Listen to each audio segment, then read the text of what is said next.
Good morning and welcome everybody to the weekly wake up, our live stream for BVSD employees. I really hope that you had a great weekend, enjoyed that sunny weather yesterday and got outside. I know that some of you are keeping track of this kind of thing, and there are 5 weeks left of school. That's right, 5 weeks until summer break.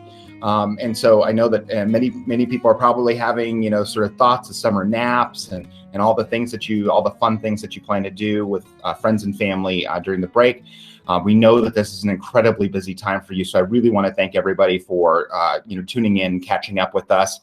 Today, we're going to be talking about the Altogether for All Students strategic plan. And as you might know, about a month ago, we had a great discussion about the strategic plan and specifically the work that was going on in elementary. We did not want the secondary teachers to feel left out, and so we scheduled this one as well. So we're going to be covering a little bit of the same ground, but a lot of new ground as well, in order to talk about, sort of what this looks like at a middle and high school level. But I do want to share that there is a lot of work underway, and it involves secondary teachers. And so without much ado, I've got my slide up. I'm going to just mention one little side thing, which is, as always, we are going to be adding questions to the conversation as we go. If you've got a question, make sure that you add it by going to bit.ly. That's bit.ly/BVSD wake up. Again, one more time, in case you're groggy-eyed at this point, it's bit.ly. That's bit.ly/BVSD wake up. As I close this out and stop sharing my screen, I do want to just mention that we do have a great group of folks here joining me today. First, I'll start, as always, with Sam Messe. Good morning, Sam. She's the area superintendent of the Northwest Network. How are you doing? Good morning, Randy. Thanks so much for having me this morning. Absolutely. Great to see you. Chris Breck, our school and network leadership coordinator. Good morning, Chris. Good morning, Randy. How are you? Doing all right. We got Jennifer Korb, director of instructional practices for the Southwest Network. Good morning, Jen. Good morning. Tiffany Lychak, the Director of Instructional Practices for the Northwest Network. Good morning. Hey, Randy. Happy Monday. Happy Monday. Kyle Addington, our Director of Curriculum and Standards. Good morning, Kyle. Hey, Randy. Hey, everybody. And finally, last but not least, Heather Hansen, our teacher on special assignment for strategic initiatives and instructional practices. Good morning, Heather. Good morning. Good to see y'all. Absolutely. All right. So we are going to just jump in, much like we did last time when it came to the strategic plan, and really kind of have Sam help us to set up the stage. What do you want teachers to know about what we're working on? And I should say what we're all working on, right? It's not just what the school district's doing here. Yeah. So I think that there are a lot of things that are going to be changing with the strategic plan and its rollout coming. I think if we had to send one message for folks, it really is that this is driven by what research tells us is best for students. And this is all about creating quality learning experiences for students, closing opportunity and achievement gaps, and ensuring that students are really fully prepared for whatever comes after high school, whether that's career, whether that's college, whatever it is that they want to pursue as adults, that they're leaving us with the knowledge and the skills and the understandings to be able to pursue those things. And there's a whole package of systems that we believe are really important at the district level for supporting teachers in delivering those experiences to students. I know, and I appreciate that you say that you said that, because again, our focal point, if you really boil it down, it's the idea of igniting kids, passion for learning. It's really the idea of equipping them with the things that they need, especially when it comes to the gap. There's some things that, in terms of opportunities and situations that we can help to fill that gap through equipping them. And then finally, SOAR, we really want our students, like you said, to be able to get to the top of that mountain of high school and then jump off into brand new adventures, go and climb a new mountain, whatever analogy you want to use. I think the imagery that we sort of built was a bird so that they could fly from us, but in a good way, to new things. Anyway, I know that, part of the question here is really the idea that the timeline's a little bit different. So again, with elementary, there's a lot of, a lot of things happening there. There is a lot of work going on in secondary, but it looks a little bit different. And some have kind of said, are things going a little bit slower at the secondary level? What would you want people to know about that? Yeah. So, I mean, I think that thanks for asking that question, because I think that there's some rationale behind why we do that. It's not just random that secondary is going a little bit slower. Part of that, of course, is that when you think about making systems more consistent, so things like scope and sequence, it makes sense to roll it out from the younger grades, so that as students are exposed to something in kindergarten, then we make sure that they get the next thing in first grade, et cetera, et cetera, et cetera, all the way up, right? So to create that sequencing of when these things come into play for students. Also there's the fact that we really need to ensure that we're building a strong educational foundation for our youngest students.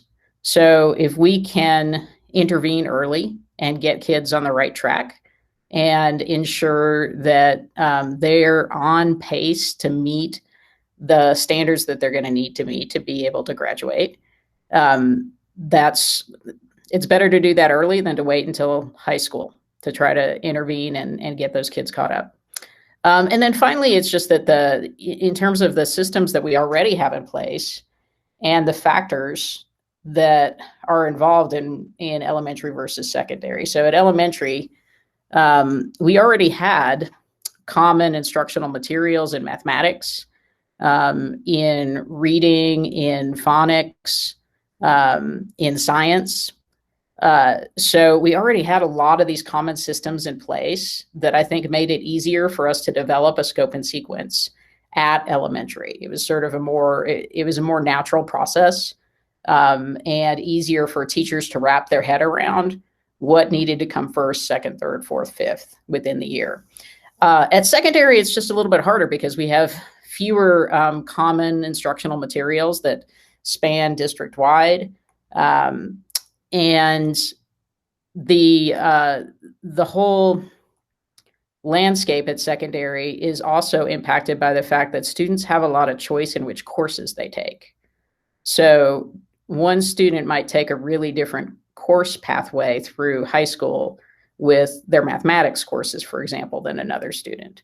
So how do we account for that and ensure that we're building a scope and sequence that's really going to support all of our students and all of our teachers, and do it in a way that also supports our graduation requirements and other policies that impact the secondary level. Secondary is just much more complex. I probably could have just said that, right? That would have been the short way for me to say that.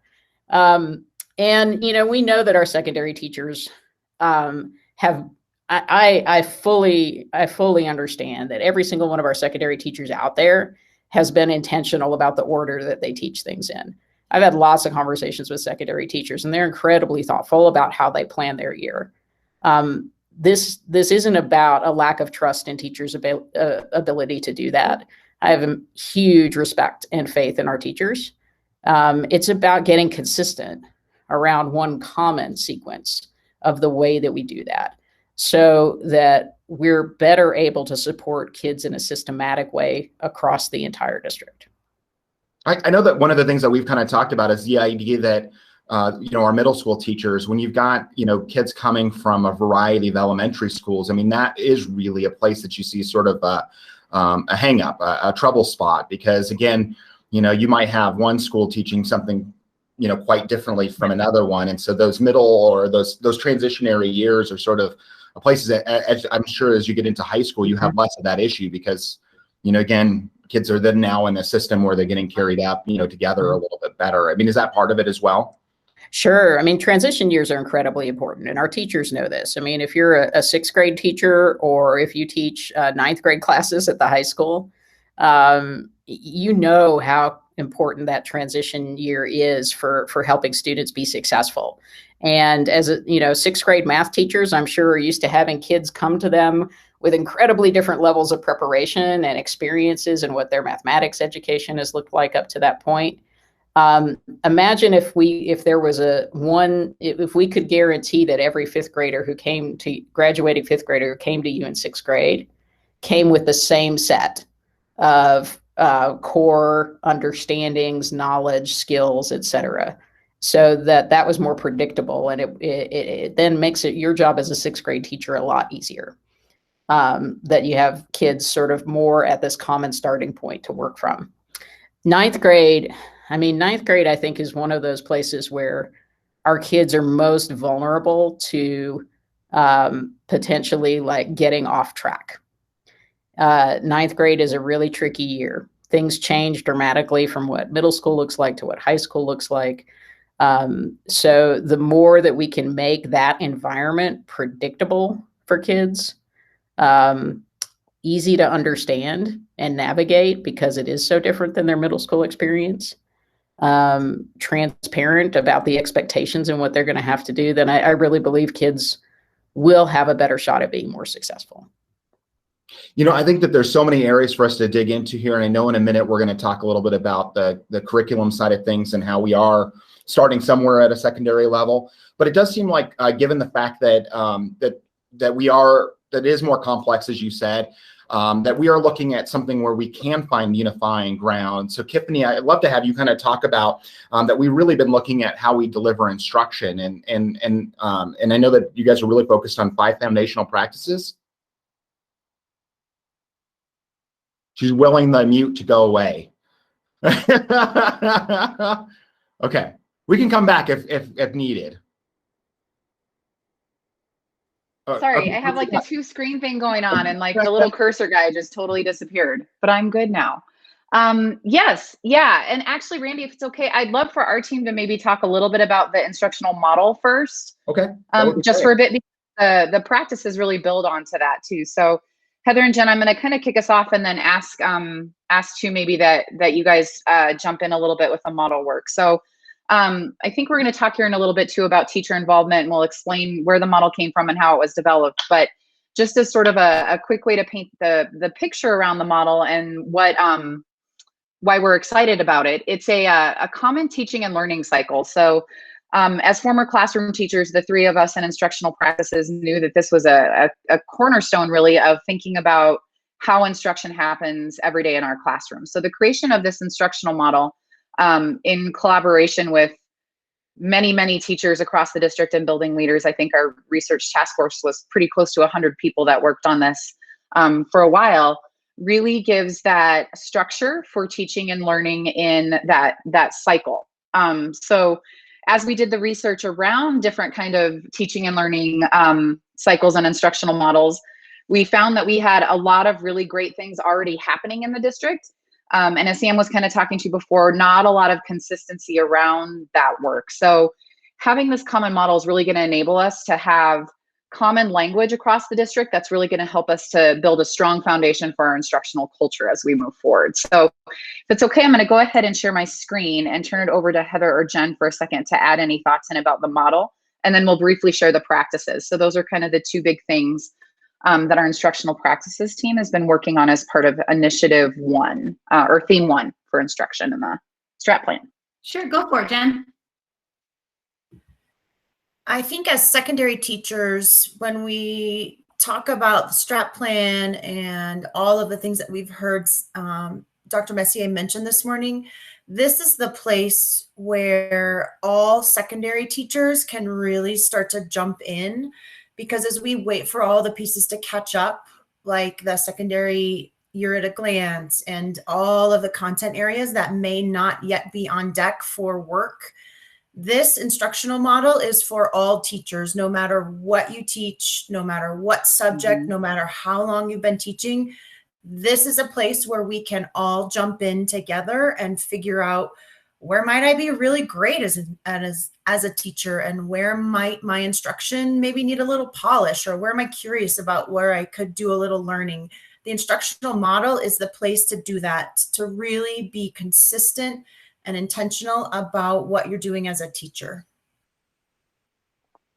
Heather, anything to add on the model before we move to practices? Just that through the research, we really, and work with, over 100 teachers, we found that there are so many things that you're already doing that will connect to this. So if you, for example, used 5 E's as a science teacher, or if you've done a lot of PBL, you'll see, oh yeah, this part's really strong in what I've been doing. So this isn't something brand new that teachers don't already do. But what we haven't done is operationalized it in a way where there's a consistent way that we can really talk about how we create learning for kids. And so if we're all calling things different pieces, then we're not able to sort of level set and say, oh, hey, what does it look like when I launch a brand new unit of study and engage kids? Because we haven't had that common language before. So it's an easy place to get started because you can hook into what you've already been doing. Yeah, and one thing I love about it too is it works at both what we call like a macro level or a unit planning level, as well as more of a micro, which could be like a daily or weekly level too. So the model that was developed is really pretty versatile and working at kind of both the longer and the shorter cycles that happen in instruction. I'm going to throw in the chat right now too. This was one of the highlights of my weekend. I spent some time in my car driving to Colorado Springs with my daughter for a softball tournament and listened to Sam's most recent podcast. And it's called Deep Conversations About Instruction. And it really focuses on the model and interviewing some teachers around how they see this supporting their classroom and their instruction. So highly recommend taking a listen to that. It does a lot of justice from the teacher lens as to how and why this work is important. Okay, practices, which was Randy's original question. So we'll get to that one now. Heather, if it's okay, I'm going to let you tee this one up, and I'm going to go ahead and present the foundational 5 instructional practices have been the work that is building on top of the model that we've been working on as a team this year. Sure. So if you think about the model as the cycle of like the gears of how humans learn, and we really put so much research together for and the research is so clear. Oh, it's tried and true of how humans learn. And of course there's nuances, and of course you need to be responsive to the students in front of you, but in general the cycle is the what. It's the teaching and learning cycle. The practices I like to think about is like how the gears move. So if you think about something like guiding new learning, which is a big phase in the instructional model, we need to guide kids through new learning. It's which practices will you use to make that happen? And those foundational 5 practices are what we want to be able to guarantee all students that they'll have access to. Yeah, Heather uses a really good metaphor, like these are the things that make the model work, right? The stuff that happens with inside the model to make it go.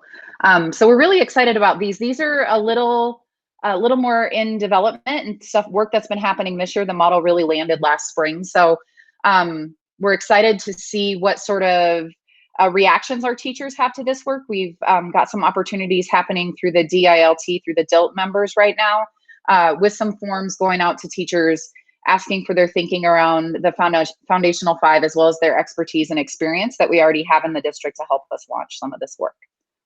Jen, anything on the foundational 5 that we missed that we might want to highlight? And then we'll turn it back over to Randy. No, I think in the simplest terms, these are the teacher moves, which you all said, like the gears and the moves the teachers make to help students achieve to their greatest potential. Yeah, and I would just add, one more thing. We always kind of laugh that, well, educators have dedicated their entire lives and careers and written dissertations on one of these little sub-bullets. Like, are we supposed to be doing all of these all the time in every classroom, immediately? And no, of course not. But this is why this is long-term strategic plan work, because everybody is going to be able to see themselves in here and say, oh, yeah, I really crushed collaborative student talk. And what does equitable grading really look like? And so over time, this is something that will guide us all to get to the nitty gritty of personal, professional goals that we each have for ourselves. And not tomorrow, long time. Well, and I was going to just jump in to say, one of the things I've loved to watch, is the process that has brought this to be. Because, meeting with, and going to the sessions in which all these teachers from around the district are coming together, the conversation was really, again, putting this in their hands. We didn't want, a strategic plan is not not good if you've got the district essentially just sort of saying this is what needs to be, and then everybody needs to march in step. The idea really, at least when I was in the room, and I'm just, I'm not an educator or whatever, but I love the conversation about the cake and about, like what ingredients. And my kids are like crazy about watching the Kids Baking Championship right now. I think we've watched the seasons at least like 3 times now. So I can tell you everything about it. But anyhow. Randy, can I pop in really quick? Oh, yeah. Yeah, I mean, I just, this piece about having teachers engaged in the process as we built this, that's essential, right? So teachers are the ones who are actually carrying the strat plan out in their classrooms. There's no way that we could actually build an effective strat plan and operationalize it without having teachers be an integral part of helping shape that and help us build that. So yeah, absolutely. I mean, everything that we've built from the ground up, teacher voice has been incredibly important to help shape those products, and it has to be in order for it to be good. Yeah. Yes, and what I was going to say about my little baking analogy is the idea that when you put all these teachers in one room and they're all from these different places, they all agree that the ingredients are very, very similar to make the best situation for students. And so I just would, and I don't know if the rest of the team wants to add into what Sam was saying. Totally agree. This really isn't possible without the thought and the work of teachers. Yeah, I would jump in there and say, like, it was really, really important to our team when we started to focus in on instructional models as being sort of the broadest system that needed to be created first, that we involved as many teachers as we could and at least one from every school. Excuse me. And we actually hit pretty close to that goal. I think we were only missing teachers from maybe 1 or 2 schools across the district, because we know we have the expertise and the experience in the system to really design and do the work. We also know we have a lot of teachers and expertise in the district in this particular work around instruction. So to see all of that come together in one, in one room over a number of months, to think about instructional models, what are they? What do they mean? What does research say about them? Not only that, but how would a common model support collective efficacy through the work of Hattie and others? Like, to see those thoughts and that thinking happen in that room, and also the collaboration and sharing across different schools, built a lot of understanding about which models we already had happening in the district, and kind of when and where and how. Further looking at those bright spots that we had and doing kind of like a current state needs assessment, I think a lot of our research task force members would say led to really timely, great conversations about instruction in their buildings to understand, oh, well, 3rd grade is really focusing on kind of using the 5E models as part of science instruction. And then there's a lot of gradual release that happens in reading. But then there's things that were kind of all over the board that, there's a group of 5th grade teachers that do project-based learning, so they follow a project path. So really having the conversations about what instructional models were, what kinds were happening in our schools as sort of a current state data gathering process for that task force really helped to inform and build what we are really proud of in the instructional model, because we think it captures kind of the best of everything that's happening in the district. I'd also love to just kind of highlight and mention both about the model and the foundational 5, is that focus on culturally and linguistically responsive teaching is something that's been really important to us, both within our team and as teams of teachers across the district have come together. So working really closely with both our equity and family partnerships team and our culturally and linguistically diverse education team to make sure that we're building in that work into this, so that it's not a separate thing, that we have that baked into the systems as we move forward. So yeah, I think that's something that's been really exciting for us, is to understand and know all the great things that are already happening in the district, ground that in research, and then make something that really fits specifically for BVSD and for our educators. I do want to mention a question that we've gotten from a teacher this morning from Fairview. What's the plan for to get teachers more familiar with and invested in the instructional model? So Randy, I can jump in and take that. So I think, I think any fear of a district as they roll out a strategic plan is that they're going to spend a whole lot of time building this great strategic plan with all this stakeholder feedback. They're going to be fully invested in understanding what the needs are of our community, of our students, of our staff, and it's going to just be this amazing plan that's going to sit on a shelf. And I think as districts get better and better about implementing strategic plan, what we realize is we have to be very responsive, and we have to be iterative, and we have to have this idea of continuous improvement. And as Heather mentioned before, if you look at the instructional model and the foundational 5 practices, these are things that are so steeped in research and have so much content supporting them that teachers have spent their entire careers studying them and learning about how to implement them well. We are going to absolutely take on that idea of continuous improvement through the work of our district instructional leadership teams next year, throughout the fall, providing multiple opportunities for us to make sure that in each piece of the instructional model, in the foundational 5, in all of our work around Year at a Glance, everything about the strategic plan will have time within those mini sessions of professional learning that we'll be able to provide to our district instructional leadership team. And then those resources will then obviously be translated into the system with our teachers. We're also going to be using that time to be collecting a lot of feedback and to be responsive to teachers as they get more and more information, as they get more professional learning on this.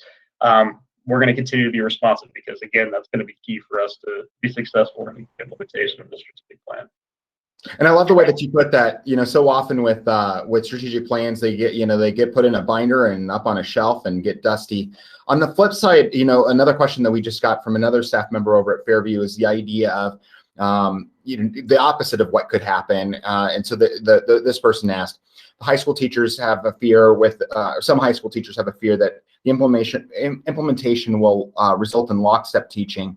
How can we allay those fears, as research doesn't support this kind of instruction in school with teachers who have significant experience, and we want low turnover? Oh, and there's been low turnover, I think is what she was saying. Sorry. I would like to take that one because I'm really. Oh, you go ahead with your low turnover, Sam. Okay, and then you can follow. You can clean up anything that I missed. How does that sound? So yeah, no, I'm really passionate about this point that this is not intended in any way to be a lockstep curriculum or formula for teaching. It is not our intent to try to build a day-by-day sequence that we ask people to follow in lockstep, because I don't believe that works. I don't think anybody on this team believes that actually works, because in order for the instructional experiences that are happening with a teacher and their students during any given class period really needs at least 2 different things, right? So it needs the teacher to have a clear vision of what the standards are that they're trying to address. And what we're trying to do, I think, is provide consistency about those standards and consistency around the instructional model that's used to craft the experiences. But the other piece that we can't do, and that teachers are the only ones who can actually do this piece because they're in the room with the kids, is to craft the learning experiences that their specific students are going to be most responsive to, based on those kids' strengths, based on their needs, based on the things that they're most interested in and that they find relevant. And so teachers are those incredibly skillful professionals who weave together that part of the knowledge about their kids with a common scope and sequence and common instructional model to create that magic that happens within the classroom. Yes, so well said, Sam.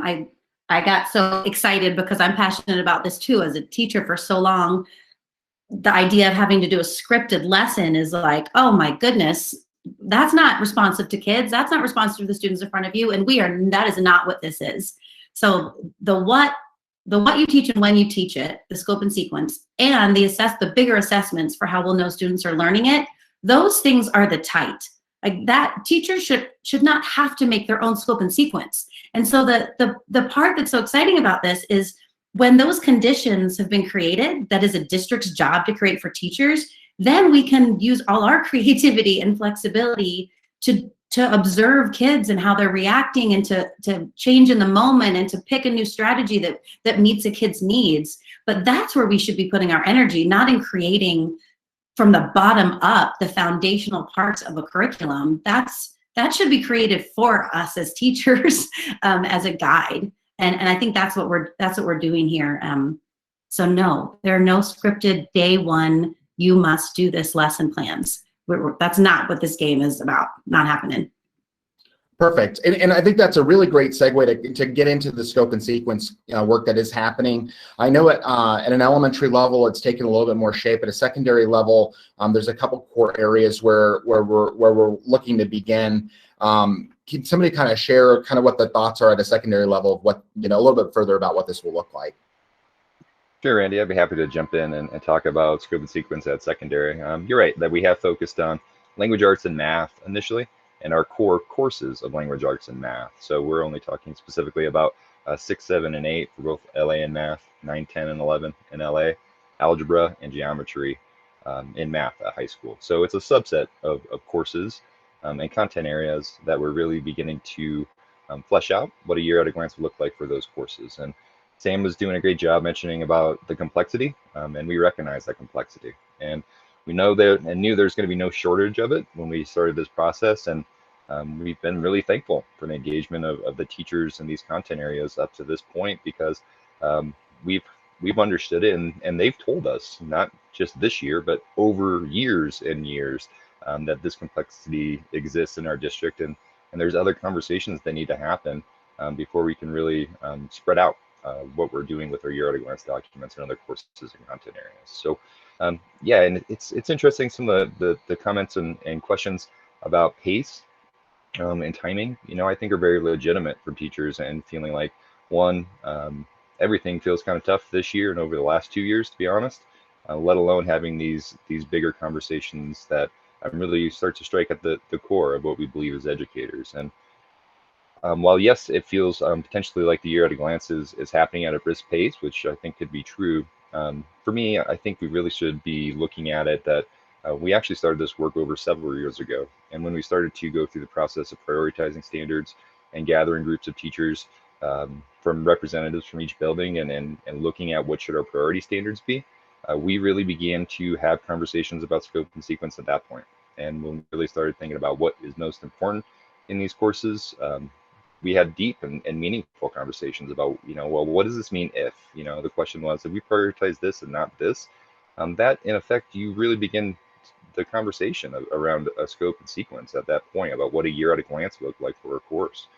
So we have had feedback and engagement. We've been thinking about this for quite a while, and it has been exciting to see some of this work begin in the school district in a more concrete way, right? Because at the hypothetical point of prioritizing standards is one thing, but when we went out to the system this year and started to ask teachers to provide a consensus map, or what is the snapshot of what you're doing in this course for you, and that was the consensus map process that we started really in December and January and February, and gathered that from each building and each educator that was willing to provide it. So beginning there and then coming back to the system with an example of a year at a glance document, and we're currently right in the middle of getting feedback from teachers about what does that look like if this was the singular version from all of these courses. Like, what is the feedback? And our STEM team and our LH team has done an absolutely tremendous amount of work, and has worked so hard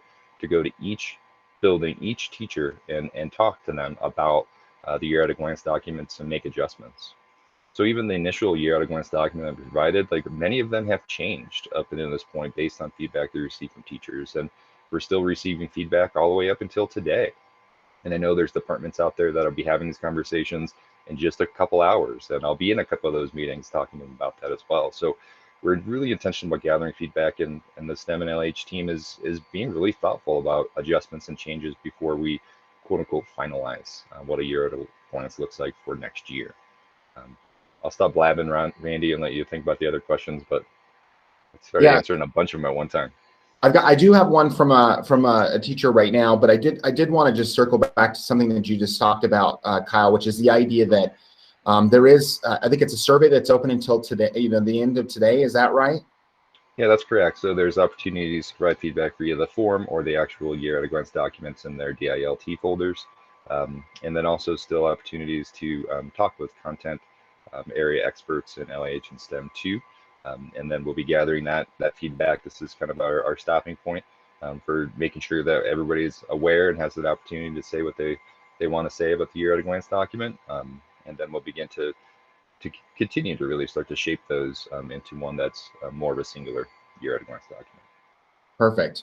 Well, the question that we got is, the person asked, I understand common scope and sequence when it comes to math and science, but it doesn't necessarily make sense to her, for all content. Why do I need to teach narrative writing at the same time as my colleagues? This creates problems when it comes to materials, books, plays, etc., which is made up with skills. So that was sort of what she brought up. What are your thoughts on that? Yeah, and it does. And one reason that we really wanted to make sure that we did establish a year at a glance or scope and sequence in some of these content areas is because it is foundational to being able to put other parts of the system together, right? So we start having conversations around assessment, what assessment looks like in classrooms, and the material question is a good one too. Not having a scope and sequence also brings up its own set of issues with materials, just as much as having a scope and sequence with materials. And we already started the conversation around instructional practice, and we started conversations about professional development. I think there are some really high key advantages and high leverage advantages when we are having the opportunity to look at a singular version of a scope and sequence and year at a glance, more so than not, right? So yes, I think it is valid that we also bring up issues when we develop a scope and sequence, but I do believe, strongly that we're actually going to be solving more than we're creating through this process. Heather, did you have something that you wanted to add? Yeah, I just want to add on a little bit to a great point that Kyle is making, and the question that you just posed, Randy, about the narrative example. Yeah, so within your confined classroom, sure, it doesn't matter if you do narrative before informational or expository text. Probably not for your contained room, but what we're building here is an opportunity to talk across classrooms and across departments using student work to help grow our practice. So if you and your colleagues are teaching narrative writing at the same time, and you have a rubric or you have an exemplar, then you can say, well, hey, how did you interpret meeting this standard? How did you interpret meeting this standard? And really we can start to kind of open up our doors, and many places have much open doors in collaboration right now. I'm not saying they don't, but teaching it at the same time gives you that professional learning community where you can match the standards with performance and really make a plan for extension or reteaching together and not have to do that work alone. Very cool. I do want to bring up another question that was asked by a Monarch teacher. They asked about the next generation science standards and how they'll be incorporated. The specific question was with regards to the science curriculum and the adoption of NGSS in Colorado, what are the district's plans around implementation of NGSS, and how will standards be separated in physical science curriculum, specifically chemistry and physics? Sam, did you want to take that one on? Sure. Yeah, that's a great question. So our prioritized standards are aligned to the NGSS because Colorado essentially adopted the NGSS, and our prioritized standards are aligned to those. So I don't know that we know the answer yet about how we are going to distribute those prioritized standards in high school to different courses. I think that's the work. That's the work of building a common scope and sequence. That's the work of building a year at a glance for a course, is deciding which prioritized standards go with that course and how we're going to sequence them. I think that, I want to acknowledge, because I think it's true, that there's a little bit of a mismatch between our graduation requirements and our new prioritized standards that we've adopted in science. I think we also have that problem a little bit in social studies. That's not a conversation that we want to have alone and make unilateral decisions about what the proper course sequence is. That's something we really want to do collaboratively with teachers. So we're looking forward to beginning those conversations in the fall with our science teachers, with our social studies teachers at secondary, to make those decisions about what that's going to look like. I know you said that things are complicated, and I think that, no doubt it's, shown by that you got to collaborate and connect to all these different things, the new standards. Obviously we've got graduation requirements that have to be thought about. My understanding is that will be something that we're kind of considering, if those things need to be edited along the way as well. Is that right?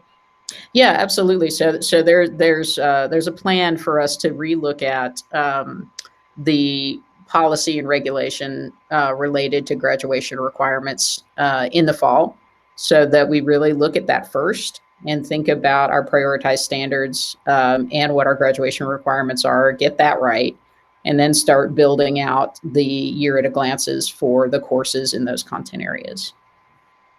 Another question that we got, and I think Kyle's got something to add on. Sorry, go ahead, please. That's okay, Randy. I just wanted to add on to you, and I think that when we use words like scope and sequence, it can feel kind of daunting and scary, right? And these words about when they're finalized. But I don't want anybody out there listening, and any teacher at all, to miss the point that this is going to be an iterative aspect no matter what, right? That when we get a year at a glance for any of the courses we're mentioning in the fall, we really have to test it out and see how they go. And we are absolutely leaving the door open to adjust and to change that year at a glance and that scope and sequence for that course as it makes sense. So I hope people don't feel too much like they're locked in forever looking at these year at a glance documents or when they're giving feedback. If we do implement a year at a glance next year and we run into issues with, say, materials or just the sequence or the way that it was going, then we'll change and adjust. And that will be that spot and place where we look for teachers for that feedback. And we'll have a really open door policy when it comes to continuing to give feedback on the year at a glance. And Sam mentioned the complexities that surround other courses. Those will have impacts on other content areas and courses too. So I hope people know that this is more iterative than maybe they think so far. That I think we will be adjusting and changing as we go in order to make the best decisions possible. I know that we're oftentimes talking about, our commitment to continuous improvement. And I think that's what you're saying there is, that this is not, it's something that's in the process of being built. And then, in addition to that as we go, all the time, we're going to be looking at how we can improve it. I do want to also just sort of mention another question that we got, and I think it kind of goes to what you're saying, that the flexibility for the teacher is both in terms of, the kinds of things that they want to present, the interaction that they're having with their students in terms of what they're interested in. And the question that they brought up was along the lines of also kind of what the needs are. And so I'll go ahead and just read it. What are the stopgaps for students who don't understand or fully grasp information at the end of an allotted time, given a subject or topic? What about those classes that grasp the idea quickly? Do we still have, time to go through? Do they still have time to go through everything? Will there be any flexibility, creativity for left for teachers in the new curriculum? And I think the answer is absolutely yes, but who can kind of talk to that a little bit? Well, do we want to, go ahead, Kyle. I'll just do one real quick, just because one piece I want to add on there as well, that the ability to make sure that we know and understand whether students are getting it is really dependent on having good assessment to be able to do that, right? And I think one thing that we're excited to develop more in this part of the strategic plan, especially in secondary, is our use with tools like Illuminate, right? A new assessment system that is robust, that is able to provide a lot of data back to teachers that's useful to their instructional practice. And we're not thinking of it as just like an end of the year, kind of common assessment that we just give at the end and that's it. We're thinking of how do we build out in relation to our prioritized standards, in relation to our scope and sequence, how can we assess that students are grasping the ideas that they have in a much quicker nature, so teachers can make those adjustments much sooner rather than later. And I'll leave that part there because I know Tiffany and her team has a ton to add to this as well.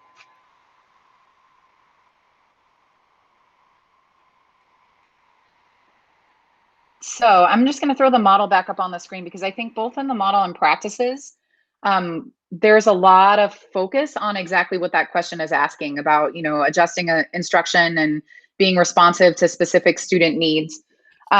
We'll set the stage a little bit with the reinforce and reflect phase of our model, the reinforce and reflect phase.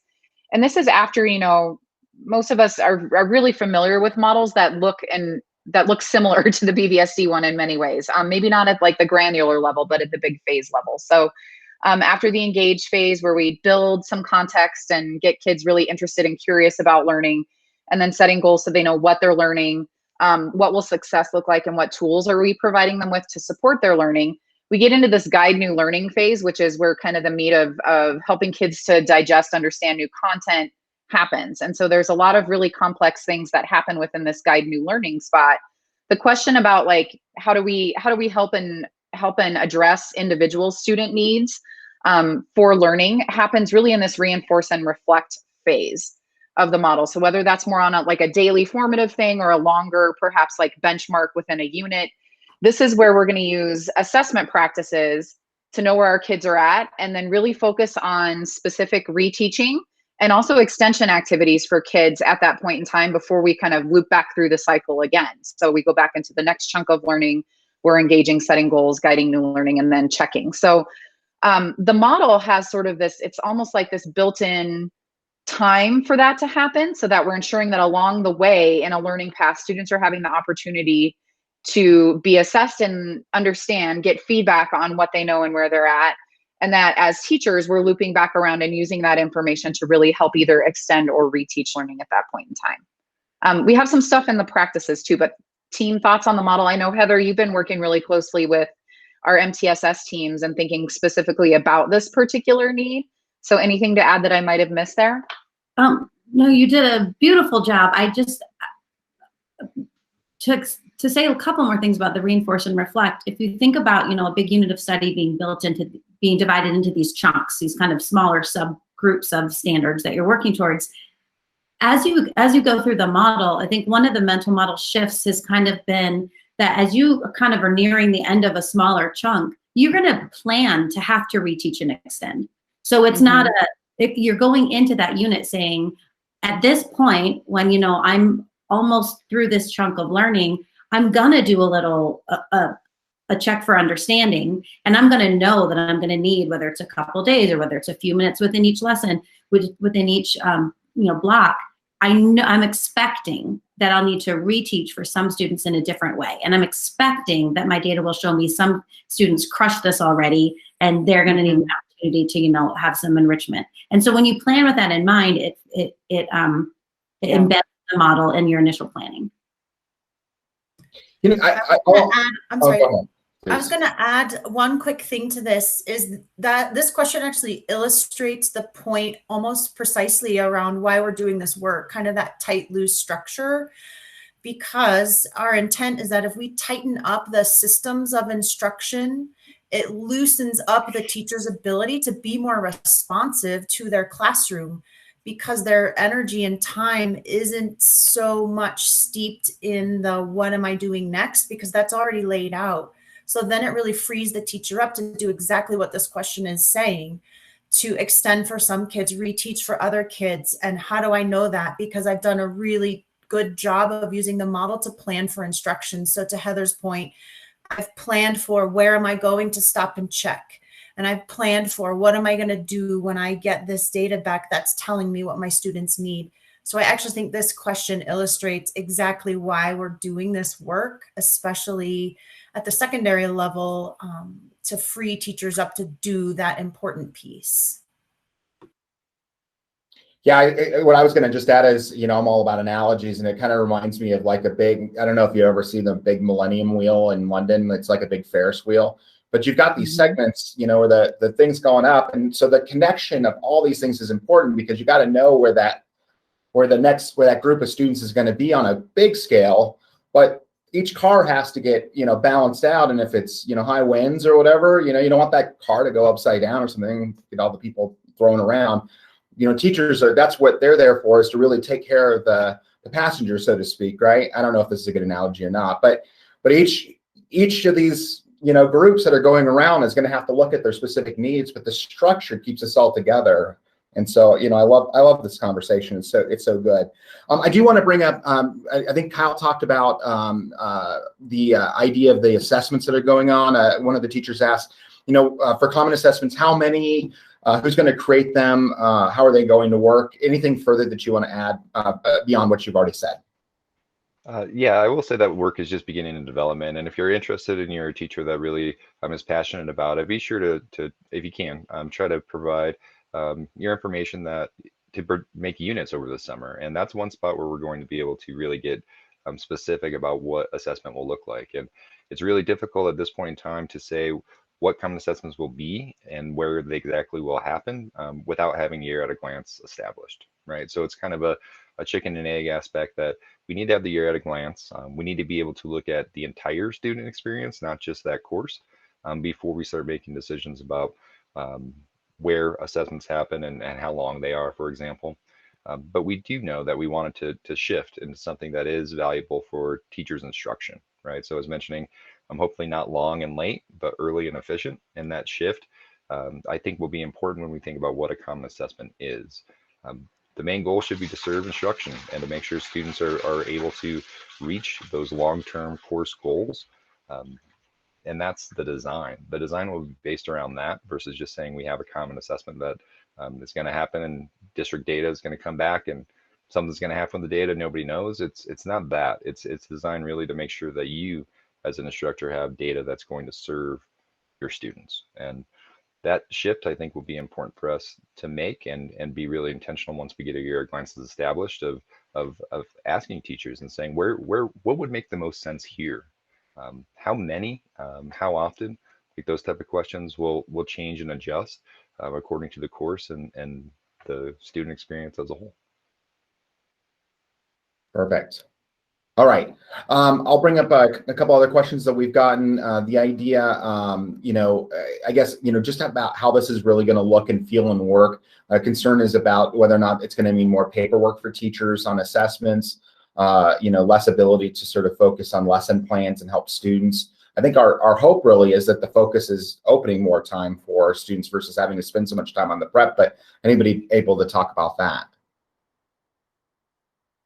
Well, I think you nailed it, Randy, is that the intent is to actually take some of that load off of teachers on the front end so that they're not having to spend as much time searching for appropriate resources and texts to support what they're doing in class and lesson plans that might be appropriate or assessments that might be appropriate, that we will have done the job of gathering all those things together and organizing them in a way that are easily accessible for teachers.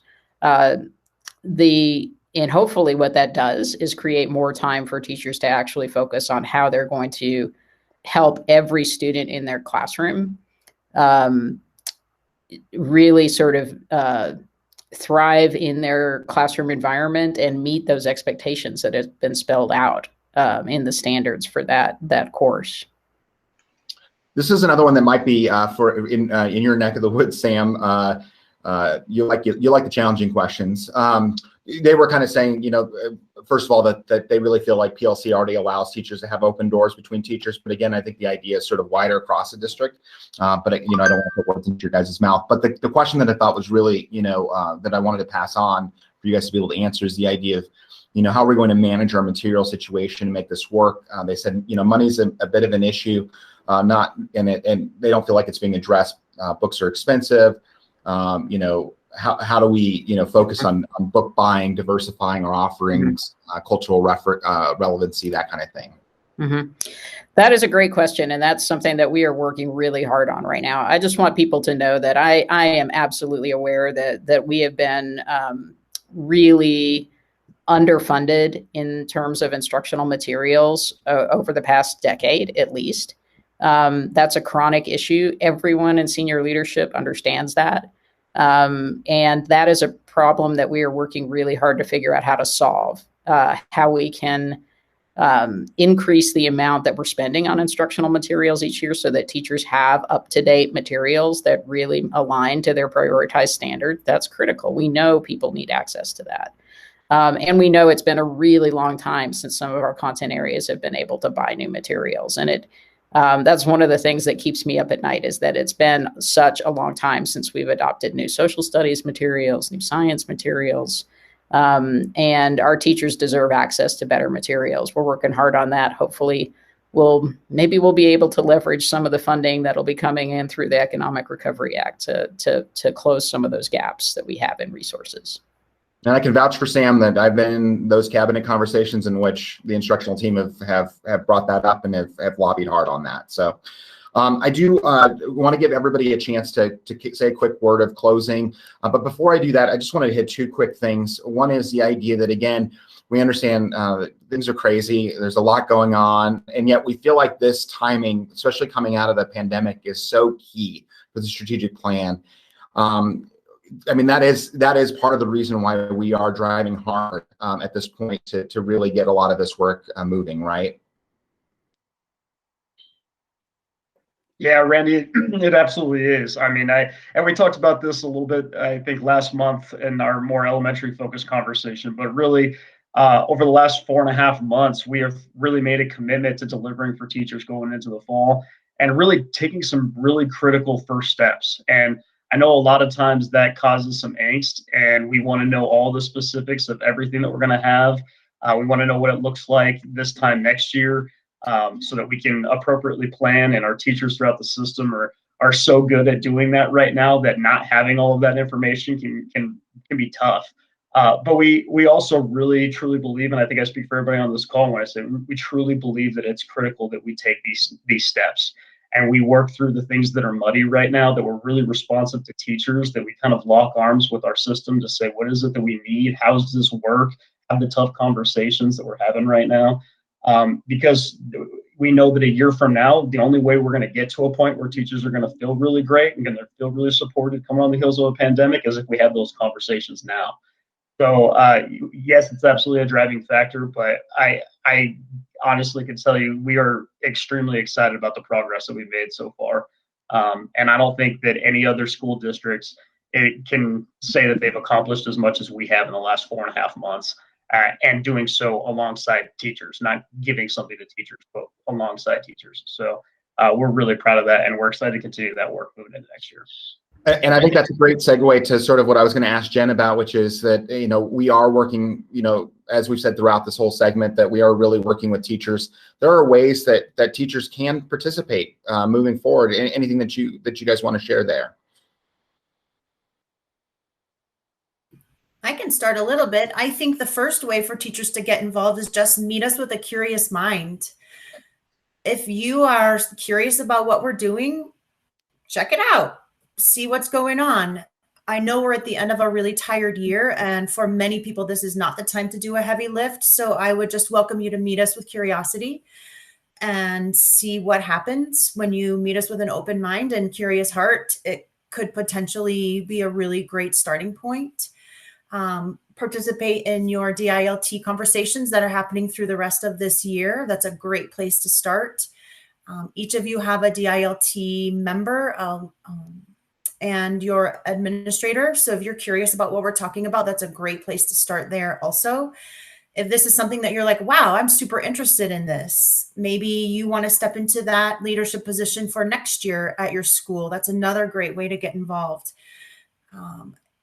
Kyle already said there's a survey out today that's closing. That's another great way to get involved so that we can hear your voice and hear your thoughts.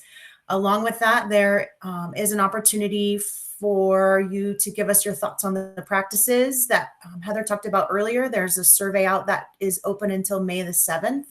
We'd love to hear your feedback on that. So there's a few kind of lighter touch ways to get involved as we end this really heavy year. That we would welcome you, and I'll let other people jump in with maybe kind of a layer deeper about if you want to get involved further. Yeah, anybody else have anything that they want to add on that before we go around real quick?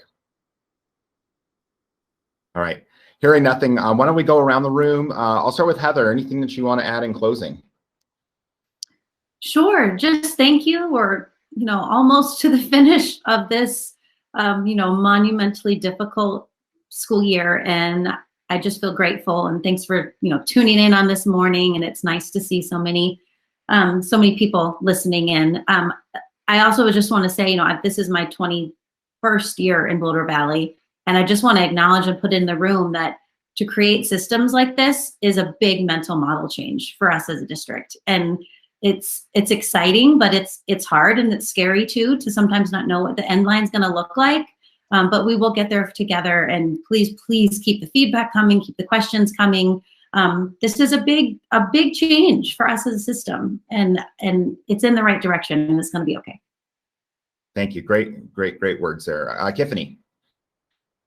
Yeah, I would echo what Heather would say, and just first and foremost, thanking all of our teachers and our building leaders. It has been to say it's been a challenging year is just like underscoring like how hard this year has been for everyone. So, to kind of put that thanks out in the system, and to acknowledge that we all need a chance here this spring and summer to take a breath and take care of ourselves and our families too, so that we really hope that happens. And with the excitement, moving forward, it is a large shift in terms of like how we've always operated. So knowing that this is long-term work, as we've mentioned a couple times, specifically within the model and the practices, that taking it a chunk at a time, like we would want our kids to do, right? That we'll have those opportunities and professional learning systems set up moving forward to ensure that it's meaningful, collaborative, timely work that really matters for our teachers and is supportive of instruction for our kids. So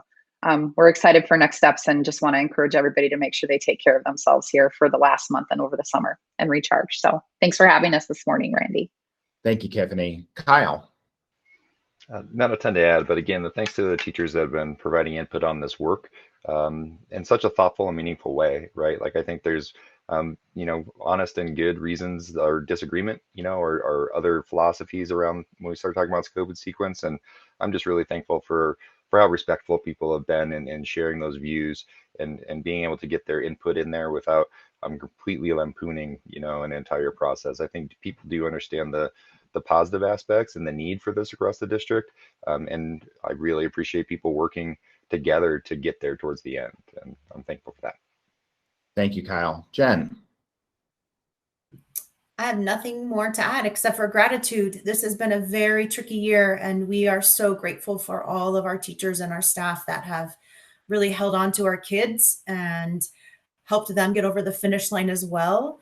And again, I just reiterate, we would welcome you to meet us with some curiosity about what's the possibilities of stepping into this and what's the possibility thinking about your own classroom, like just wondering, what's the possibility if I step into this?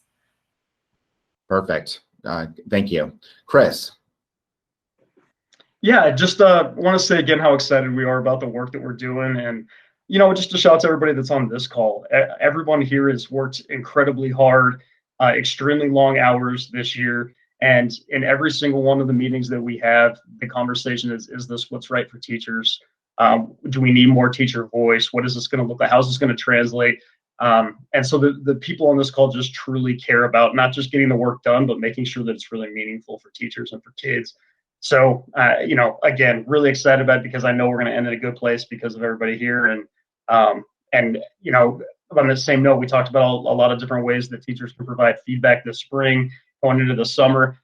Just want you to know that everybody reads every bit of that feedback. We take it to heart. Everybody on this call will spend endless hours making sure that if you have a strong thought on something, that it's reflected in the work that we're doing.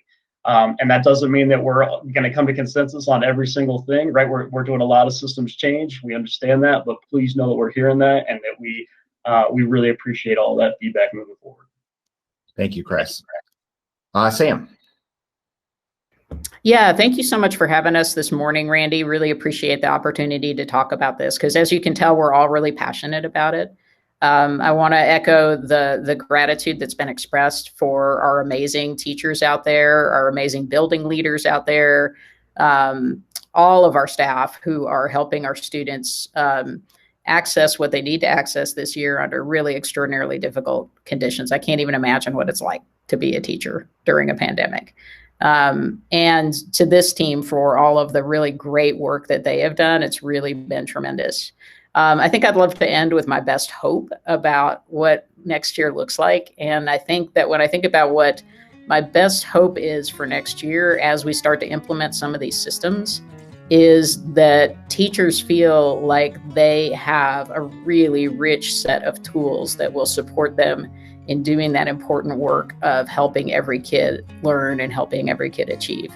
And I hope that when our kids come into our classrooms, that they feel like the opportunities are just opened up ahead of them in a way that they can dream whatever they want to dream and achieve whatever they want to achieve.